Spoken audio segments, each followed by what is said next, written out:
Saturday night in southern Israel did not sound like a normal alert cycle.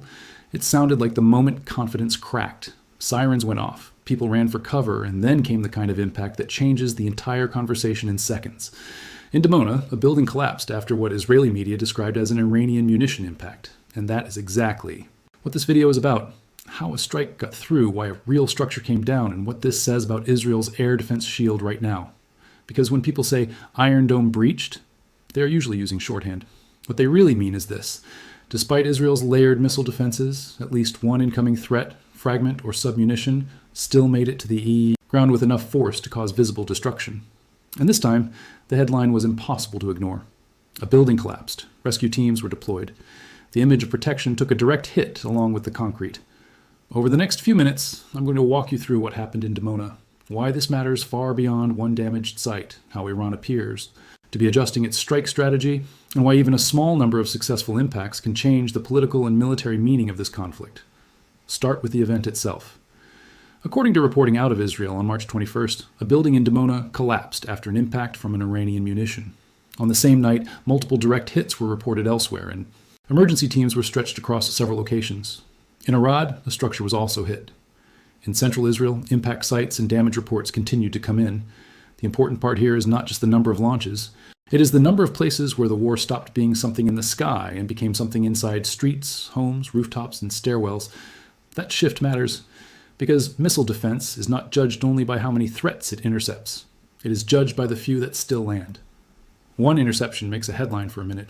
One building collapse changes the emotional balance of a country for days. Now pause on Dimona, because that location carries its own weight. The city is symbolically sensitive for obvious reasons. That is why speculation moved fast online. But here is the factual line that matters.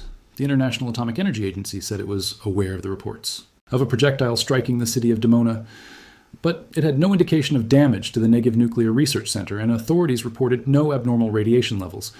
That distinction is critical. It keeps the analysis serious instead of sensational. The city was struck, a building collapsed, but claims beyond that need to stay tied to what has actually been reported. And that brings us to the question at the center of this entire story. How does something like this happen if Israel has one of the most advanced air defense networks in the world? The first answer is simple. No air defense system is perfect. Not America's, not Israel's, not anyone's. The second answer is more important. What people casually call the Iron Dome is not the whole shield. Israel uses a layered architecture. Iron Dome is primarily designed for shorter range threats. Other systems such as David's sling and arrow handle different altitude and range profiles. So when a missile, fragment, or dispersed munition lands, that does not automatically mean one single system failed in isolation. It means the broader defensive network was challenged in a way that still produced ground damage. And right now, one of the most difficult challenges appears to be the use of cluster-style payloads. The BBC, reporting from central Israel, described the aftermath of an Iranian cluster bomb strike that killed an elderly couple inside their apartment after a bomb came through the ceiling and exploded in their living room. The report also cited an Israeli military spokesman saying missiles carrying these payloads can disperse between 20 and 80 munitions, making them very difficult to stop even after the main missile is intercepted. That changes the math completely, because now the target is not just one missile body. The target becomes dozens of falling threats spread across a wider area. That is the part many viewers miss.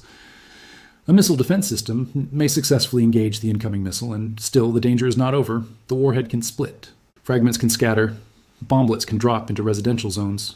In other words, an interception in the sky does not always equal safety on the ground. And that is why a building collapse in Israel is more than a local damage story. It is proof of pressure on the defense equation itself. Reuters has documented multiple impact scenes across Israel in recent days and weeks. Central Israel, northern Israel, roads in Jerusalem, damaged neighborhoods, emergency responders on site, residents evacuating homes, debris fields, fires, and people taking cover as sirens sound again and again. The pattern is clear. Most incoming threats may still be intercepted, but enough are getting through, or enough dangerous debris is reaching the ground to keep the home front under constant strain. Now stay with me, because this is where the story gets strategically important. Iran does not need to overwhelm every battery in Israel to score a strategic point. It does not need to shut down the entire air defense network to influence the war. It only needs to prove again and again that even a highly advanced shield leaks under pressure. One hit in the wrong city, one apartment torn open, one building collapse, one kindergarten damaged by shrapnel, one night where civilians hear interceptions above them and still wake up to broken concrete below. That is not just military messaging. That is psychological warfare. And the pressure builds in layers. First comes the alert fatigue. Sirens at night, sirens at dawn, families moving between bedrooms and safe rooms, elderly residents who cannot move quickly enough, parents calculating how far the shelter really is, business owners wondering which day the next impact lands near their shop. Insurance costs rise, repair costs rise, political tension rises. And with every successful impact, the public question gets sharper. If the shield is working, why are we still seeing scenes like this? That question is politically dangerous because it does not require a massive casualty figure to become powerful. It only requires repeated visual proof. A collapsed building is visual proof. A blown-out apartment is visual proof. A damaged kindergarten, even without children inside at the time, is visual proof. This is why the title of the video works only if the script explains it honestly. Iron Dome breached should not be taken as the entire system collapsed. That would be inaccurate. The more defensible argument is this. Iran has shown it can still generate damaging impacts inside Israel despite the country's layered defenses, especially through repeated barrages, timing pressure, and munitions that become harder to manage once they split in the air. That is the real story. And it gets bigger, because every direct impact inside Israel changes the perception of time. Israeli leaders can say, the military campaign is achieving objectives. They can point to strikes on launchers, infrastructure, and command networks. They can argue that the enemy's capacity is being degraded, but the home front lives on a different clock. The public measures progress one night at a time. If launchers are being destroyed, why are sirens still sounding? If the threat is shrinking, why are buildings still coming down? If deterrence is being restored, why does a family still end up under rubble in Dimona? Those are not abstract questions. They are the questions that shape endurance. And endurance is now one of the central battlefields of this conflict. Israel's military has said Iran's missile attacks are weakening and that a large share of Iran's ballistic missile launchers has been destroyed. That may be true in operational terms, but operational degradation and political reassurance are not the same thing. As long as Iran can keep enough capability alive to stage periodic successful strikes, it can keep the sense of vulnerability alive too. That is why this story matters beyond the blast site. A single collapsed building can say three things at once. First, it says the defensive challenge is real. Second, it says the conflict remains active and adaptive. Third, it says narrative control is up for grabs. Because war today is fought in airspace, in neighborhoods, and in perception at the same time. And perception can move faster than military metrics. If viewers see fire, rubble, and rescue crews in Israel, they do not ask for an interceptor success rate. They ask whether the country is secure. If residents hear that most threats were stopped, but then watch responders dig through debris anyway, the percentage sounds less important than the impact.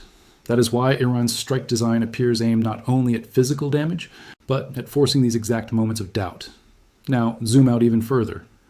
This is no longer just a story about missile technology. It is a story about strategic leakage. Iran appears to be trying to prove that it can still impose a cost, even while under intense military pressure. Israel, for its part, is trying to show that those costs do not alter the broader trajectory of the war. So every impact site becomes a contest over meaning. Israel wants each strike seen as limited, contained, survivable. Iran wants each strike seen as proof that the shield can be penetrated. And when a building collapses, Iran's argument gets visual ammunition. That does not mean Iran is winning the larger contest. It means the cost exchange is politically useful to Tehran. A country under heavy pressure can still influence the battlefield if it can land enough visible blows to challenge the image of total control on the other side. That is the significance of Dimona, not because one collapsed building changes the military balance overnight, but because it tells us the battlefield is still open, the defensive burden is still heavy, and the promise of complete protection is still impossible.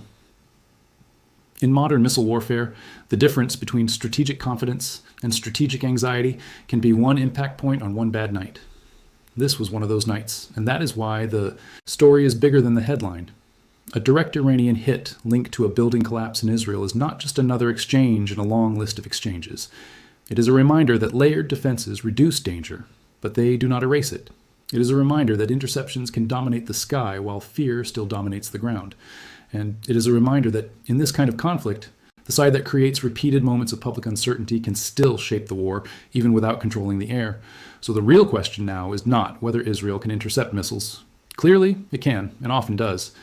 The real question is whether Israel can sustain public confidence if even a small number of threats keep turning into scenes like Dimona. Because in the end, air defense is not judged by perfection. It is judged by the moments when perfection is missing. And this time, that missing gap looked like a collapsed building in southern Israel.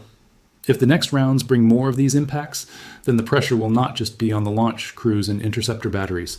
It will be on the wider strategy itself. And that is what makes this moment so important.